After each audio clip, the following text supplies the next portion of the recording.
Welcome to our channel. In 1923, inside a hotel room in Cairo, Lord Carnarvon lay seriously ill. Only a few months earlier, he had helped open one of the most famous tombs in human history, the tomb of the young Egyptian pharaoh Tutankhamun. When Carnarvon died, newspapers around the world exploded with one terrifying idea. The pharaoh had taken revenge. Some claimed the lights in Cairo went out at the exact moment of his death. Others said his dog in England howled and died at the same time. Soon, every unusual death connected to the tomb was added to one chilling story, the curse of Tutankhamun. But was this really an ancient curse? Or was it one of the greatest media myths ever created? The story begins in November 1922 in Egypt's Valley of the Kings. British archaeologist Howard Carter had spent years searching for the lost tomb of Tutankhamun. His wealthy sponsor, Lord Carnarvon, had invested time, money, and patience into the excavation. But after years of failure, this was almost the final season.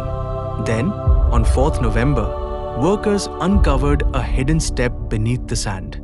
More steps appeared. Then a sealed doorway. On the door were royal seals, signs that this was not an ordinary grave. Carter knew he might be standing before something extraordinary. On 26th November, Carter made a small opening in the sealed door and held a candle inside. At first, he saw only darkness. Then, slowly, shapes appeared. Golden objects, strange animals, royal furniture, and treasures untouched for more than 3,000 years. When Carnarvon asked, "Can you see anything?" Carter gave his famous reply, "Yes, wonderful things." Inside were golden shrines, chariots, jewelry, weapons, walking sticks, statues, and the now iconic golden mask of Tutankhamun. It was one of the greatest archaeological discoveries of all time. But soon after the tomb was opened, strange stories began. Carter owned a yellow canary, and local workers saw it as a lucky sign. But one day, a cobra entered his house and killed the bird. To ancient Egyptians, the cobra was a symbol of royal power. People whispered that the pharaoh had sent a warning. Then Lord Carnarvon fell ill. A mosquito bite on his face became infected after he cut it while shaving. In modern times, antibiotics might have saved him. But in 1923, infection could quickly become deadly. Carnarvon developed fever, blood poisoning, and pneumonia. He died in Cairo on 5th April 1923. For newspapers, this was the perfect story. A rich British lord had opened a sealed royal tomb. A mysterious warning had been rumored. A cobra had killed Carter's bird. And now, Carnarvon was dead. The headline wrote itself, "The Curse of the Pharaoh." After that, every death became part of the legend. A visitor to the tomb died of fever. A relative of Carnarvon died. A radiologist connected to the mummy died. A secretary died years later. His father later took his own life.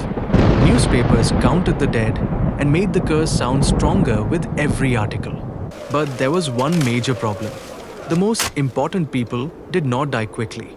Howard Carter, the man who discovered and opened the tomb, lived until 1939, about 16 years after the discovery. Lady Evelyn, Carnarvon's daughter and one of the first people to enter the tomb, lived for decades. Dr. Douglas Derry, who examined the mummy, also lived many more years. If the curse was real, why did it miss the people closest to the tomb?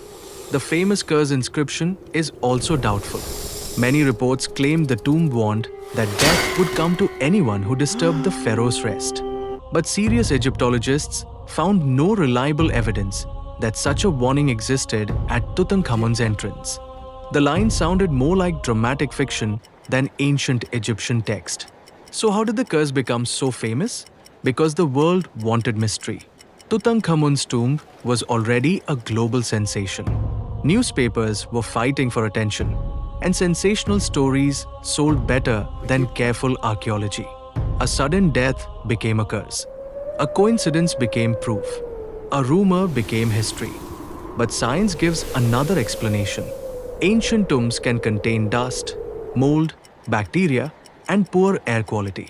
These things can affect weak or sick people. But that does not mean a supernatural force was killing explorers. In fact, a scientific study later compared people who were exposed to the tomb with people who were not, and found no evidence that the curse shortened lives. The real story of Tutankhamun may be more tragic than supernatural. Tutankhamun became king as a child during a time of political and religious crisis. His father, Akhente, had tried to change Egyptian religion by focusing worship on Aten, the sun disk. After Tutankhamun came to power, the old gods and temples were restored. But the boy king did not live long. He died at around 90. Scientists have found evidence suggesting he suffered from health problems, including bone disease and malaria. His tomb survived partly because he was not one of Egypt's most powerful pharaohs. Over time, his name was forgotten and the entrance to his tomb was buried. For 3,000 years, silence protected him. Then Howard Carter opened the door and the forgotten boy king became the most famous pharaoh in the world. So was there a curse? Maybe not in the supernatural sense. But there was another kind of power, the power of fear, storytelling, and human imagination. A few coincidences, mixed with death, gold, ancient symbols, and newspaper drama, created a legend that still survives today. Ancient Egyptians believed a person lived as long as their name was remembered. If that is true, Tutankhamun won, because after thousands of years in darkness, the world is still speaking his name. If you enjoyed this mysterious journey into ancient Egypt, like this video, share it, and subscribe to our channel for more history, mystery, and science-based stories.